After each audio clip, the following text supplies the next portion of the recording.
There we see a wreck, and there we see something, and there, and then this thing popping up on the screen. For more than a decade, Dennis Asberg said almost nothing.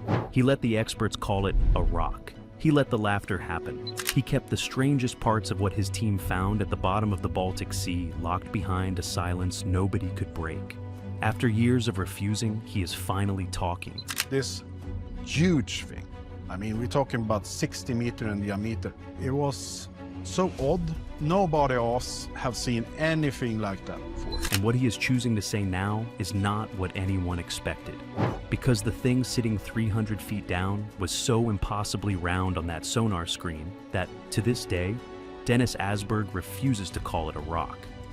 And once you hear why, you may understand the silence. The Doll in the Ice. On September 19th, 1991, at an elevation of 10,530 feet in the Ötztal Alps, on the border between Austria and Italy, two German hikers named Helmut and Erika Simon take a shortcut across a small glacial gully near the Tiesenjoch Pass. Something is lying in the melting ice. From a distance, it looks like a discarded doll, half swallowed by the slush. It is not a doll. It is a human body.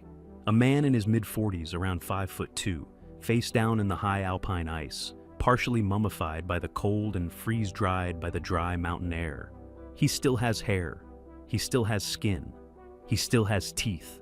His leather clothing, his copper-headed axe, his bow, and his quiver of arrows are preserved on and around his body. He has been lying there for approximately 5,300 years. The Simons assume they have found a climber who died recently. So does everyone who comes after them, for several days. The world comes to know him by a single name, the Iceman, Ötzi, the most thoroughly studied prehistoric human in scientific history. Over 3 decades, he is examined by CT scanner, by stomach contents reconstruction, by tattoo cataloging, by forensic wound analysis. He's the oldest human specimen we have that is so complete, so well preserved, with all the scientific disciplines that are intrigued by him, that want answers. He may well be the most studied human being in history. His gut bacteria are sequenced. His last meals are identified down to the species. His joints, his arteries, his teeth, his parasites are all read. And in 2012, his complete genome is sequenced for the first time, making him briefly the oldest fully sequenced ancient human on record. No prehistoric body has ever been interrogated this hard. From all of that work, a portrait emerges. It is printed in every textbook. It is painted into every museum exhibit. It becomes the face of the Copper Age itself. That portrait was a forensic artifact. The man it described never existed, and the people who built him were not careless. They were working with the best tools of their moment. That is what makes this story unsettling rather than simply embarrassing. The world he walked into.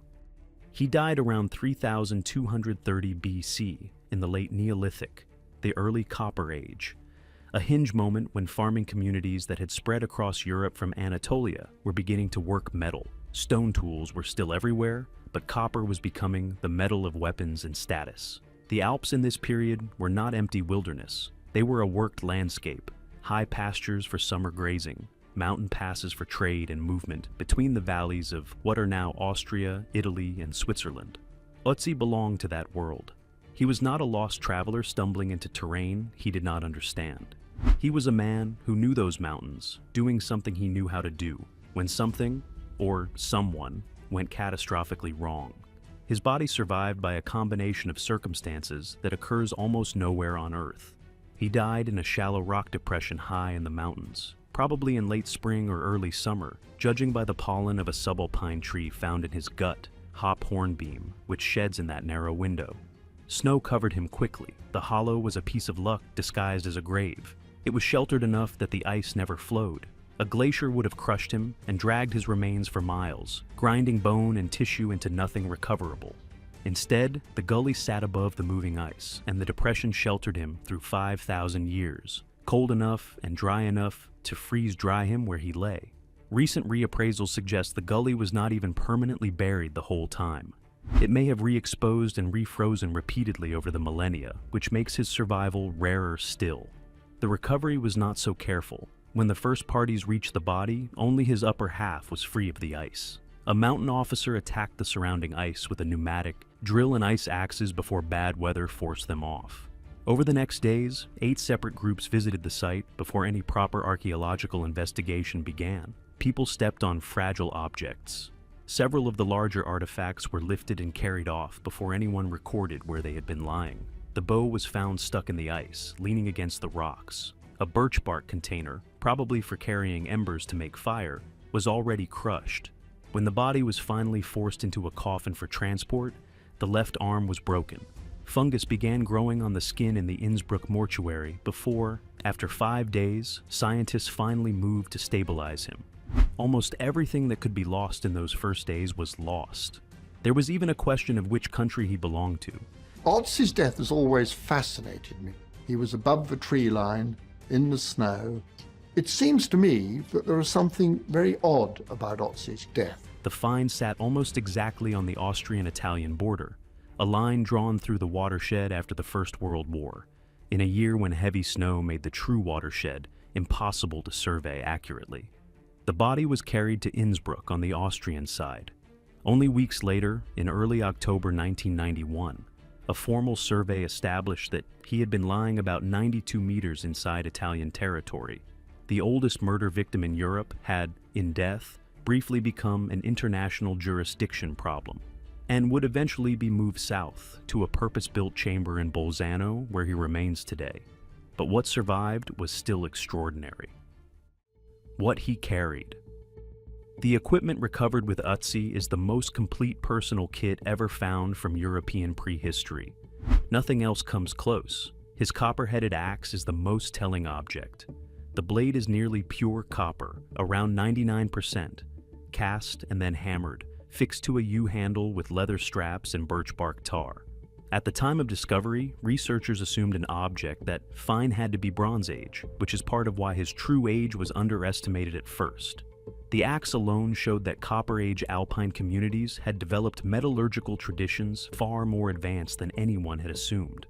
And an axe like that was not only a tool, it was a statement of status. Otzi was not a marginal figure. He was someone who carried something valuable into the mountains, alone. His clothing was made from at least 4 different animal species: goat, sheep, cattle, and bear. The leather had been carefully processed. The construction showed real tailoring, with stitching and repairs done by more than one hand. The outfit included a grass-stuffed shoe system built for insulation, a leather belt with a pouch-holding fire-making kit, a grass cape, and a bearskin cap with a chin strap. He also carried a U-shaped wooden frame, interpreted as the support for a backpack. A man equipped to move and carry, not a man on a short errand from a nearby camp. His weapons told a stranger story. A long bow of yew, unfinished at the moment of his death, the stave roughed out but not yet bent, scraped, and ready to draw. A deerskin quiver holding 14 arrows, only 2 of them finished, fletched, and tipped, ready to shoot.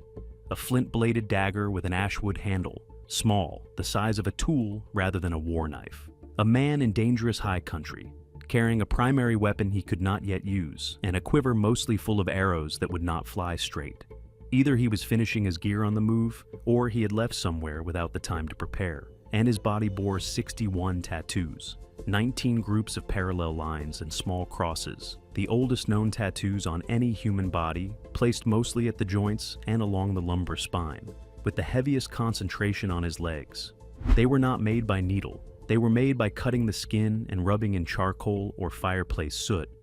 61 tattoos arranged in 19 groups across his body.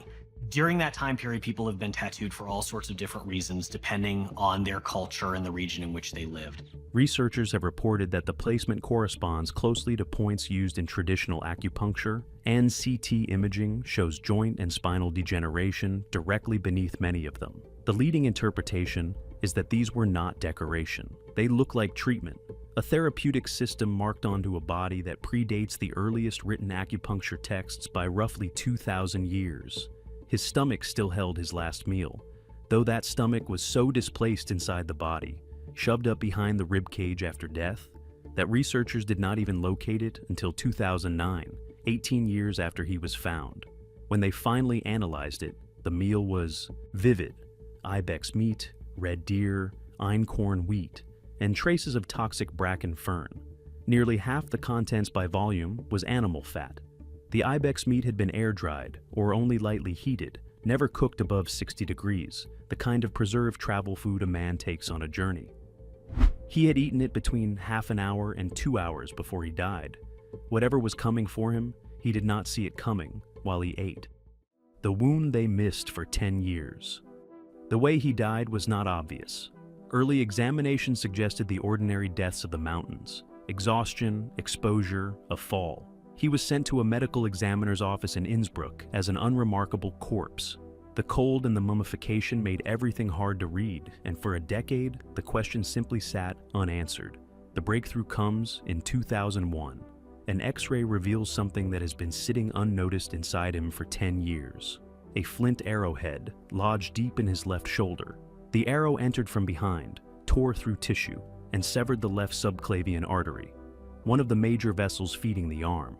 A wound like that does not give a man hours, it gives him minutes.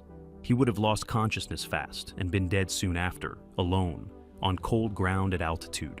Ötzi had been shot in the back and left to die. Later, imaging finds more. A deep cut on the right hand between thumb and forefinger, a defensive wound, the kind a person gets grabbing at a blade during a fight, and one that had already begun to heal, meaning it happened a day or two before the end. And trauma at the back of the head, from a blow or from the fall as he collapsed. He also carried older damage: a healed broken nose, healed broken ribs, worn and arthritic joints. The violence of his final hours is no longer in question. This was not one bad moment. It was a sequence, and it had a history behind it. Then it gets worse. So it's perfectly possible, actually, that he was bent forwards, running away perhaps, when the arrow hit his back. Analysis of blood traces on his weapons and clothing identifies DNA from 4 different individuals, none of them his own. One sample comes from his knife, another from an arrowhead, 2 more from his coat, blood on the blade he carried, blood on a projectile point, blood on the clothes on his back. This is not a quiet death in the snow. It is a violent confrontation involving several people, possibly across more than a single moment. He may have fought and wounded several attackers before an arrow took him from behind. He may have carried a wounded companion.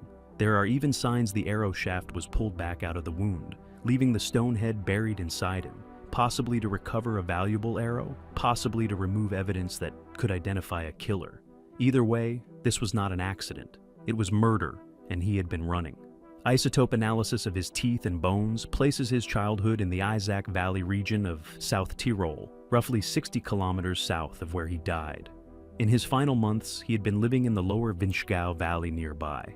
But he died high in the mountains, in a pass connecting the valleys below, far from home, in terrain that offered nowhere to hide and no one to help. His full stomach says he felt safe not long before the end. The arrow in his back says that feeling was wrong. Someone wanted him dead badly enough to follow him to over 10,000 feet to do it, and then to make sure no one could trace the weapon.